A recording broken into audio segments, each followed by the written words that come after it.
descubro a beleza que faz a riqueza voltar. Na arte eu vi obras que o gênio esculpiu, igrejas. O barroco é moldura, o Brasil, ó Minas.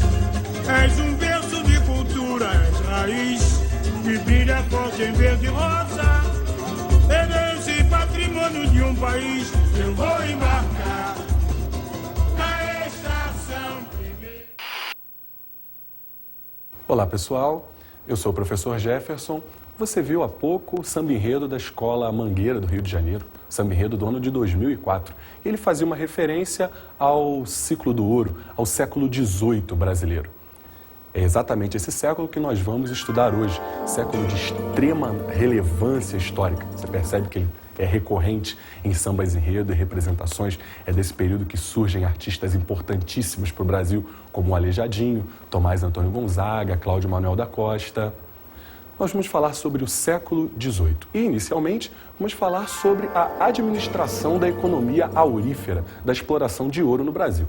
Mas para administrar esse ouro, inicialmente nós temos que encontrá-lo. Então, vamos começar falando sobre a descoberta das primeiras minas de ouro no Brasil. Para isso, a gente vai voltar um pouco mais no tempo para falar da União Ibérica. Você está lembrado? Está lembrado daquele momento entre 1580 e 1640, onde os reis de Espanha passaram a tomar conta, a administrar o reino de Portugal. Lembra disso? Bem, a própria dominação espanhola sobre o reino de Portugal já gerava a crise do Império Português. Mas também, durante esse período de União Ibérica, ocorreram uma série de invasões de estrangeiros, principalmente holandeses, que se estabeleceram no litoral nordestino. Na verdade, esses invasores se aproveitaram da fragilidade do Império Português, a fragilidade e a grandiosidade, de maneira que, quando os holandeses se retiraram, por volta de 1654, só restou para Portugal, basicamente, o Brasil, que, segundo o jesuíta Antonil, no seu livro Cultura e Opulência do Brasil, o Brasil passou a ser a vaca leiteira do Império Português, o responsável pelo sustento do Império Português. Bem, esses holandeses, quando foram expulsos, acabaram se estabelecendo em ilhas nas Antilhas. Se estabeleceram ilhas como Aruba, Curaçao, e lá também produziram açúcar. E essa produção acabou gerando uma crise da lavoura açucareira no Brasil, devido à concorrência internacional, à elevação da quantidade de açúcar no mercado internacional. Percebe, então, que esse século XVII, esse 1650, é extremamente problemático para o Império Português. União Ibérica, dominação estrangeira, em perda de territórios por causa das invasões estrangeiras, por volta de 1650. Então, decadência da economia açucareira, você percebe então que o Império Português está numa situação muito difícil. Qual é a saída? A saída foi exatamente a procura por metais preciosos no Brasil. Todo mundo passou a ver na possibilidade de descobrir metais preciosos, aquela possibilidade de sair da crise. Não só o Império Português, mas também particulares, bandeirantes. Esses bandeirantes passaram a buscar metais preciosos até para conseguir sobreviver, encontrar uma forma de sustento. E você sabe, né? O ditado, quem procura, acha. E ainda no final do século XVII, por volta de 1693, 94, esses bandeirantes acabaram encontrando as primeiras minas de metais preciosos. Quando as primeiras notícias de descoberta de metais preciosos chegaram a Portugal, ainda logo no início do século XVIII, muitos portugueses migraram para a região das Minas Gerais. É claro, todo mundo está tentando superar essa grave crise do século XVII. Nós vamos ter um conflito aí, um conflito entre aqueles que descobriram as minas, os bandeirantes paulistas, né, e que acabaram reivindicando o monopólio sobre a extração de ouro nessas minas, e um conflito contra esses imigrantes que estão vindo para a região, também com o intuito de explorar os metais preciosos. Esse conflito ficou conhecido como a Guerra dos Emboabas. Esse conflito, a Guerra dos Emboabas, os bandeirantes paulistas perderam, a coroa portuguesa foi a grande vitoriosa, e a partir da vitória, a coroa portuguesa passou a gerar a administração dessas áreas auríferas. O primeiro órgão de administração, ainda em 1702, foi a Intendência das Minas. A Intendência das Minas era o principal órgão de administração da região aurífera. Cada mina tinha, cada área mineradora tinha geralmente a sua intendência das minas. O intendente das minas era responsável pela administração, pela cobrança dos impostos, também pelo controle e fiscalização do contrabando. Afinal, nós estamos num momento delicado, nesse momento de crise do Império Português, a questão do contrabando era muito grave. Todo mundo está querendo burlar o excesso tributário que a coroa portuguesa impunha àqueles que exploravam ouro. Tudo bem? Importante destacar também que o intendente das minas era o grande responsável pela distribuição das minas na região das Minas Gerais. A distribuição das minas entre aqueles que queriam explorá-la. Tá? Essas minas, divididas em datas, eram sorteadas de acordo com aquele que tinha mais escravos. No ano de 1729, na região do Arraial do Tijuco, encontrou-se diamante. Essa região do Arraial do Tijuco hoje nós chamamos de Distrito Diamantino. No início até tentou-se tributar com formas como o quinto, nós falaremos já sobre ele, tentou-se tributar o diamante com o quinto, que é a retirada de 20% em impostos revertidos à coroa portuguesa. Mas como é que eu vou tirar 20% de uma pedra de diamante? Ficava meio difícil cobrar o quinto no Distrito Diamantino. Então, o que a coroa portuguesa pensou? A coroa portuguesa pensou em arrendar a exploração dos diamantes para contratadores. Esses contratadores acabavam antecipando receita à coroa portuguesa em troca do direito da exclusividade de exploração de diamantes no Distrito Diamantino. Em 1771, o Marquês de Pombal, uma figura histórica que nós ainda falaremos na nossa videoaula, o Marquês de Pombal teve uma ideia de fazer com que a exploração no Distrito Diamantino fosse um monopólio régio, ou seja, uma exclusividade da coroa portuguesa a partir de 1771. Ainda referente à questão da organização da administração na região aurífera, temos que falar na questão tributária. O Império Português em crise, como nós falamos, criou uma série de impostos para poder explorar o máximo da região mineradora, afetando diretamente as pessoas diretamente relacionadas à exploração de ouro na região das Gerais. O primeiro imposto criado com esse fim foi a captação. O próprio nome já nos dá algumas dicas. Captação per capita por cabeça de escravo, explorando em cada uma das minas pertencente a seus respectivos mineradores. Essas minas eram distribuídas pela Intendência das Minas, pela figura do guarda-mor, um membro desse órgão de administração da Intendência das Minas, que, como nós vimos, foi criado para administrar a região mineradora. Esse imposto, a captação, ficava na casa dos 17 gramas de ouro por escravo. Tudo bem? Também temos que falar, além da captação, em um outro imposto, que era o quinto. Como o próprio nome já diz, 20%, a quinta parte de tudo que é extraído na região aurífera deve ser destinado à coroa portuguesa. Esse é o quinto. Mas a gente sabe que no caso de tributos no Brasil, até hoje, infelizmente, a sonegação era uma prática muito comum.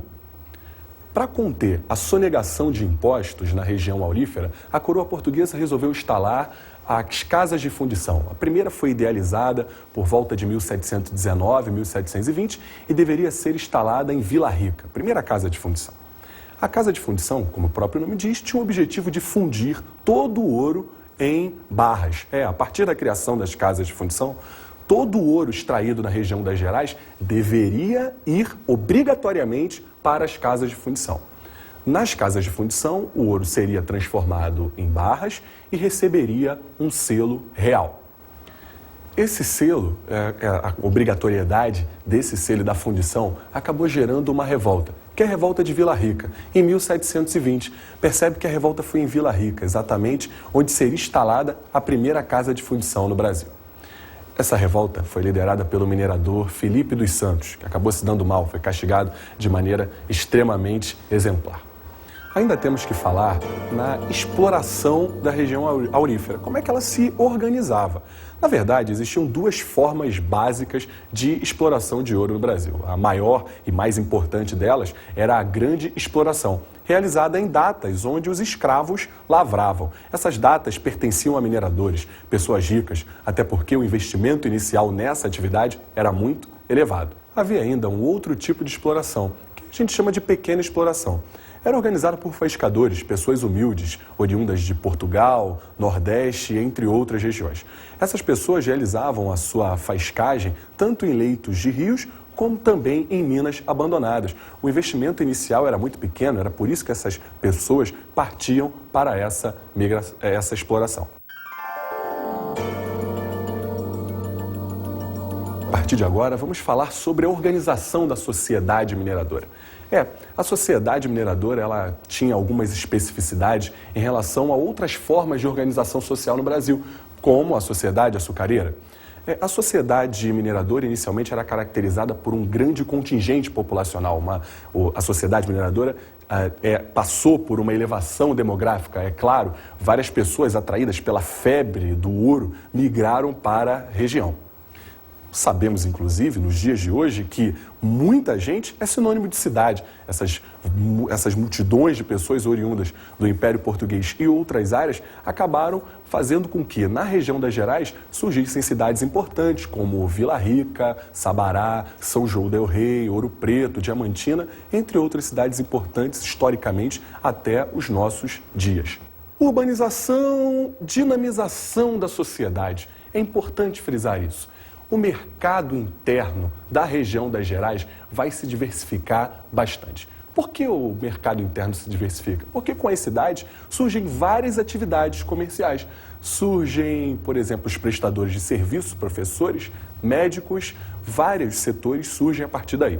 Não só professores, médicos, mineradores, entre outros, mas também pessoas que vão se especializar na atividade manufatureira. Mas, peraí, professor. Atividade manufatureira? Mas o sistema colonial não proibia que as colônias tivessem suas manufaturas? Foi exatamente prestando atenção nisso que a rainha Maria I de Portugal, no ano de 1785, lançou o alvará de proibição das atividades industriais. Na colônia, claro.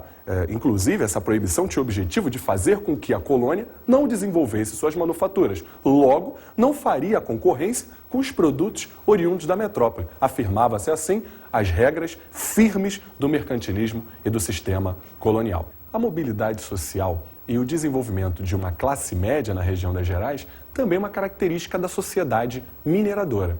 Isso aí. Por causa desses comerciantes, professores, médicos, músicos, todos esses grupos que surgem na região mineradora no século XVIII por conta das cidades, esses grupos pertencentes geralmente à classe média fazem com que esse setor na sociedade mineradora se desenvolva. Tudo bem? A questão da mobilidade social era importante. Em sociedades como a sociedade açucareira era muito difícil o pequeno proprietário virar latifundiário, ou seja, obter uma ascensão social.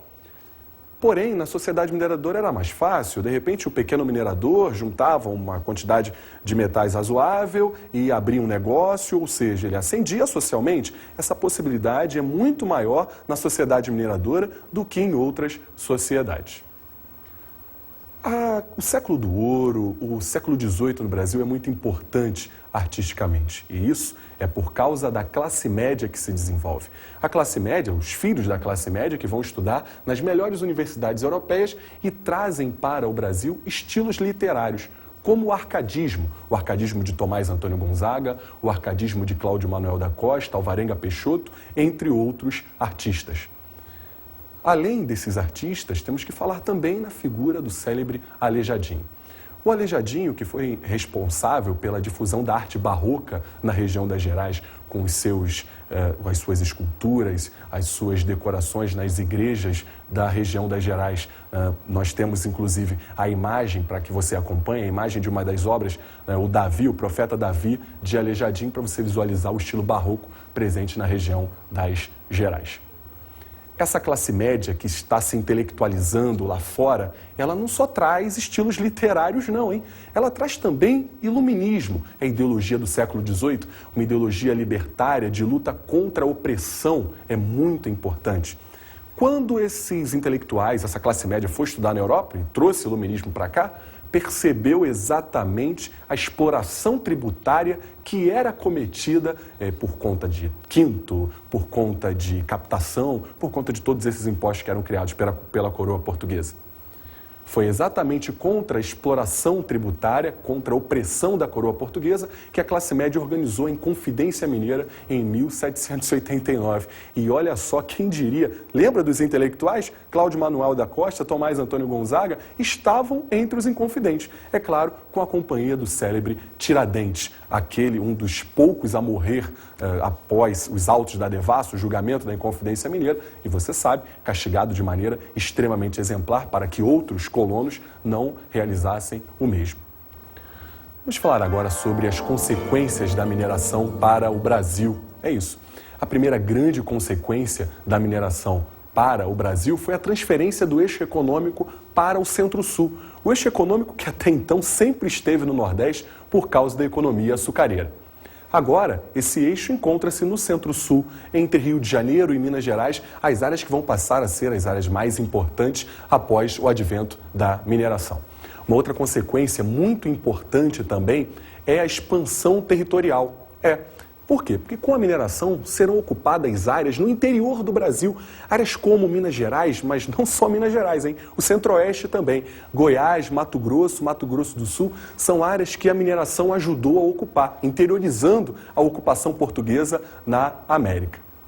Também é importante destacar uma outra consequência muito importante, que foi a transferência da capital de Salvador para o Rio de Janeiro, uma medida do Pombal. Nós falaremos sobre ele ainda hoje, no ano de 1763. Agora, por que transferir a capital para o Rio de Janeiro? É simples. O Rio de Janeiro era a principal rota de escoamento da produção aurífera. Minas Gerais não tem porto. Você sabe um pouquinho da geografia do Brasil. Minas Gerais não tem porto, então a produção de minérios em direção a Portugal deveria obrigatoriamente passar pelo Rio de Janeiro. E o que o Pombal queria era ampliar o controle sobre esse escoamento, evitando saques e evitando qualquer tipo de contrabando nesse meio do caminho.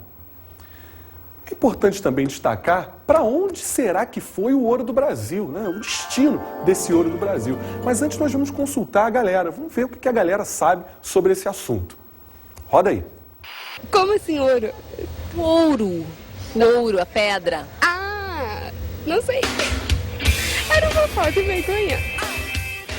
Me conta uma coisa, onde é que foi parar o ouro do Brasil? Em qualquer lugar, menos no Brasil. A coroa portuguesa, né? Quando invadiu o Brasil na colonização, pegou e levou tudo. E você acha que foi pra onde? Não sei. Faltou essa aula? Faltei. Não sei. Mas nem ideia? Sei lá, Portugal. Por que foi pra Portugal? Porque o Brasil era colônia de Portugal, daí era explorado por Portugal. Não foi que nem Estados Unidos. Estados Unidos não foi colônia de exploração, foi colônia mesmo. Será que o ouro acabou? Acabou. Tem no norte, mas se tiver, não é da gente. Você viu a opinião da galera lá da rua. Bem, vamos falar para onde foi o ouro do Brasil. Bem, obrigatoriamente o ouro, a maioria desse ouro tem obrigatoriamente que ir para Portugal. Esse ouro, oriundo dos excessos tributários, da captação, do quinto e todos esses impostos que foram criados. Esse ouro tem que ir para Portugal. O problema é depois, né? Depois de Portugal, para onde ele vai? A Inglaterra, no ano de 1703, assinou o Tratado de Methuen. Esse Tratado de Methuen, também conhecido como Tratado de Panos e Vinhos, dizia o seguinte: a Inglaterra ganharia vantagens alfandegárias para vender seus panos em Portugal. E Portugal ganharia vantagens alfandegárias para vender o seu vinho, né, o vinho do Porto, tradicionalíssimo, para vender seus vinhos na Inglaterra. Bem, eu acho que você em casa compra muito mais pano do que vinho. Logo, esse tratado privilegiava a Inglaterra. A Inglaterra vendia muito mais tecidos para Portugal do que comprava os vinhos portugueses. Percebeu que está rolando um certo déficit na balança comercial entre os dois países. Adivinha o que era utilizado para cobrir esses déficits? Para cobrir esses déficits eram utilizados exatamente o ouro que vem do Brasil. O ouro que veio do Brasil, então, serviu para alimentar as indústrias inglesas.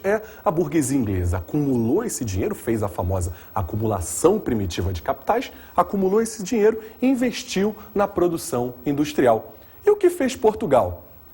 Portugal comprou e muito. Comprou para sustentar o luxo da vida em Portugal, da nobreza portuguesa. Isso. É por isso que a gente diz, inclusive, que o ciclo do ouro, a mineração, deixou muitos buracos. Os buracos no Brasil, buracos oriundos da exploração. Deixou também igrejas em Portugal e indústrias na Inglaterra. Percebe que quando Portugal compra muitos produtos ingleses, produtos a um preço baixo por causa da modernização da produção lá na Inglaterra, a gente chama esse processo de revolução industrial, não é isso? Como Portugal compra muitos produtos ingleses, o que acontece com a manufatura portuguesa? A manufatura fica atrofiada, não consegue concorrer com a produção industrial inglesa. Deixa eu falar agora sobre o declínio da mineração. Você sabe, né? Tudo que é bom dura pouco. Ou seja, lá pelos idos de 1750, 1760, a quantidade de ouro extraída no Brasil já começa a reduzir-se de maneira consubstancial. Por que isso acontece? Você sabe que Portugal podia entender muito de açúcar. Até entendia alguma coisa de vinho. Agora, de exploração aurífera, Portugal não conhecia muito. O desconhecimento das técnicas fez com que muito ouro ou não fosse encontrado ou fosse desperdiçado. Além disso, existe uma característica geológica para o ouro brasileiro. O ouro brasileiro é o que a gente chama de ouro de aluvião, que era um ouro de pouca profundidade. Isso é uma característica geológica e fazia com que o ouro fosse, por sua pouca profundidade, fazer com que ele fosse facilmente extraído, mas acabava rápido por conta da sua pouca profundidade. O renascimento agrícola, na verdade, é uma consequência da decadência da mineração. Por quê? Porque muitas pessoas que até então se dedicavam à mineração no Brasil, no século XVIII, durante todo o século XVIII se dedicavam à mineração, passaram então a atuar na atividade agrícola. O ouro acabou, as pessoas tiveram que realizar outras atividades. Então, ocorreu um fluxo de pessoas para antigas áreas produtoras de gêneros agrícolas. No caso, o litoral nordestino, tradicional produtor de açúcar, também o Maranhão, que era um franco produtor de algodão. Esse momento onde a produção agrícola vai voltar a se desenvolver, vai contar com uma conjuntura internacional muito favorável. No caso, nós temos que mencionar a independência das 13 colônias, o processo de criação dos Estados Unidos de hoje. Os Estados Unidos eram um grande concorrente na produção algodoeira em relação ao Brasil. A Guerra de Independência não só paralisou a produção de algodão nas 13 colônias inglesas, como também dificultou a venda desse algodão das 13 colônias para a Inglaterra, afinal as duas regiões estão em guerra, que é a Guerra de Independência. A Inglaterra passou a comprar algodão do Maranhão, o que estimulou bastante a produção do algodão nessa região.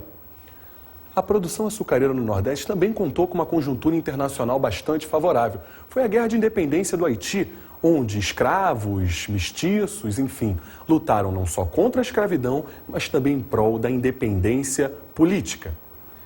Essa guerra, a Guerra de Independência do Haiti, também dificultou, paralisou a produção açucareira nas Antilhas, que era o grande concorrente do Brasil nessa época, de final de século XVIII. E isso aí vai agradar muitos produtores aqui do Nordeste brasileiro que vão se sentir estimulados a produzir açúcar para o mercado internacional. Vamos falar agora sobre uma figura extremamente importante da história do Império Português, Marquês de Pombal. É a época pombalina, a era pombalina, que dura de 1750 até 1777. O Marquês de Pombal, também chamado de Sebastião José de Carvalho e Melo, era ministro do rei Dom José I.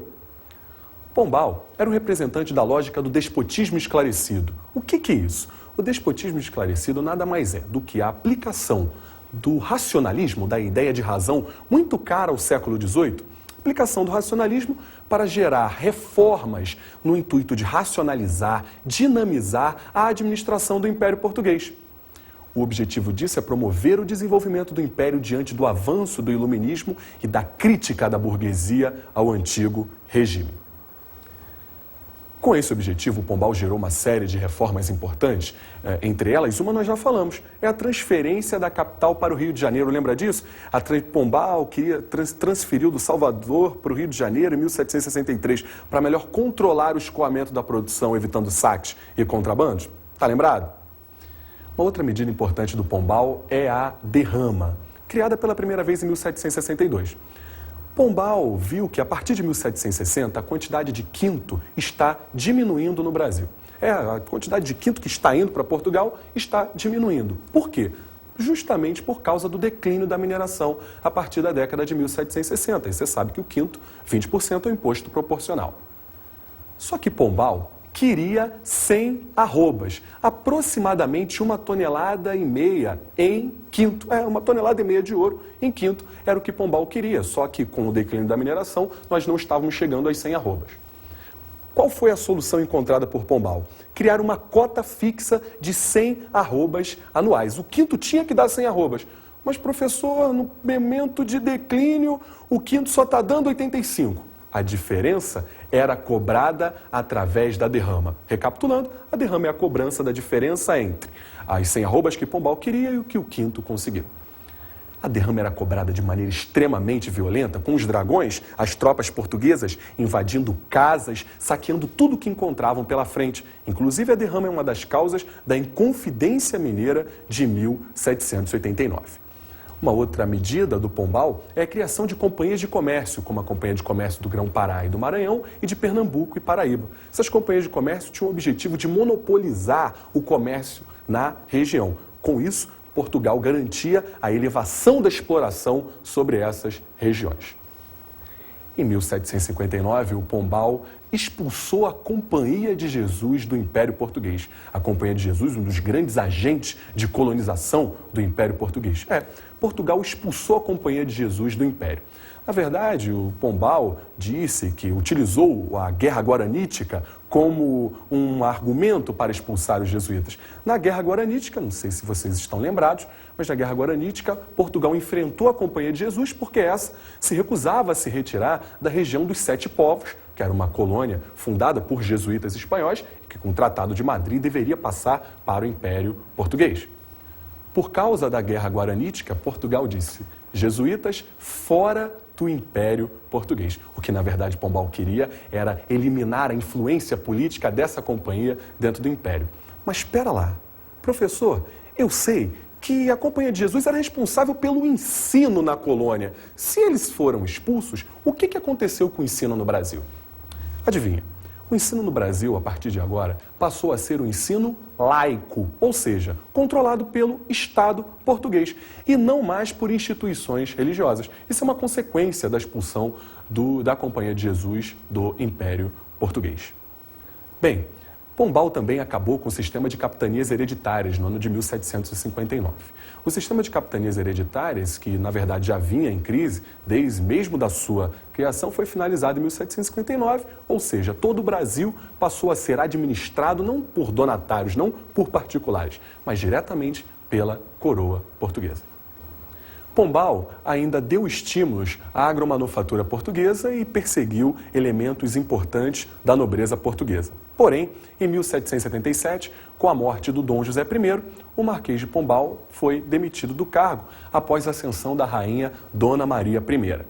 O que não significa que as práticas pombalinas foram extintas em sua maioria. Por quê? No Brasil, as restrições mercantilistas impostas pelo Pombal continuam e ainda se ampliam. Se ampliam por causa do alvará de 1785. Nós já falamos sobre ele. Aquele alvará que proibia as atividades industriais e manufatureiras no Brasil.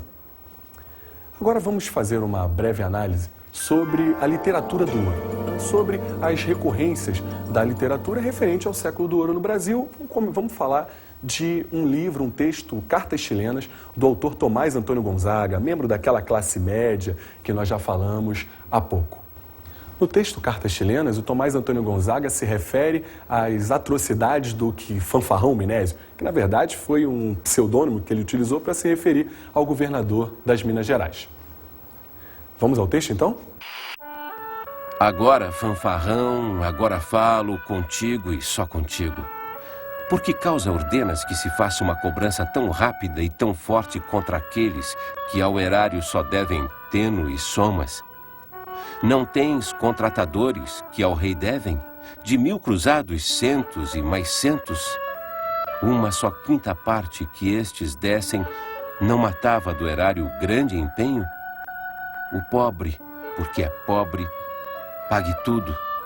E o rico, porque é rico, vai pagando 100 soldados à porta, com sossego.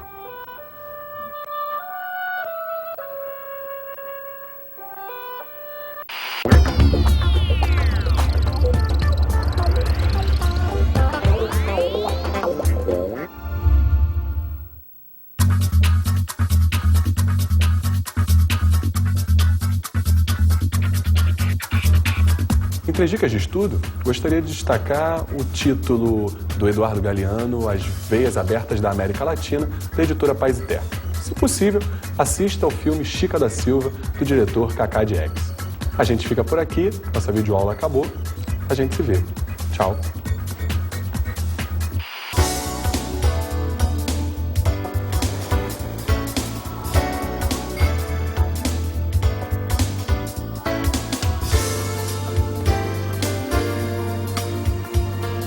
Na aula de hoje estudamos o século do ouro no Brasil.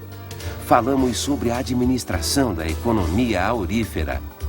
Na administração da economia aurífera, tivemos a criação de órgãos como a Intendência das Minas e o Distrito Diamantino, além da exploração tributária, da captação e do quinto. Vimos as consequências da mineração. Entre as consequências mais importantes da mineração, destacamos a expansão territorial, a elevação demográfica, além da transferência capital para o Rio de Janeiro em 1763. E aprendemos sobre a Era Pombalina. Marquês de Pombal foi responsável por importantes medidas como a derrama, a expulsão da Companhia de Jesus, a transferência capital para o Rio de Janeiro e a extinção do sistema de capitanias hereditárias no Brasil. Bons estudos!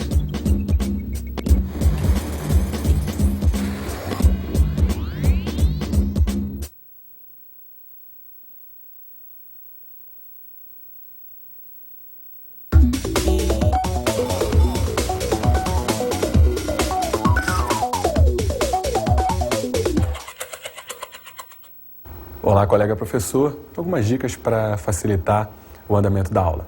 Concentre-se em focos importantes como a busca de metais preciosos, a organização da administração da região das Minas Gerais. Não deixe de falar na questão dos impostos, que é muito importante. Ainda em relação à Era Pombalina, mostre sempre essa relação, né? Se por um lado é racionalização da administração do Império Português, por outro lado é ampliação das restrições mercantilistas. O resto é com você. Boa aula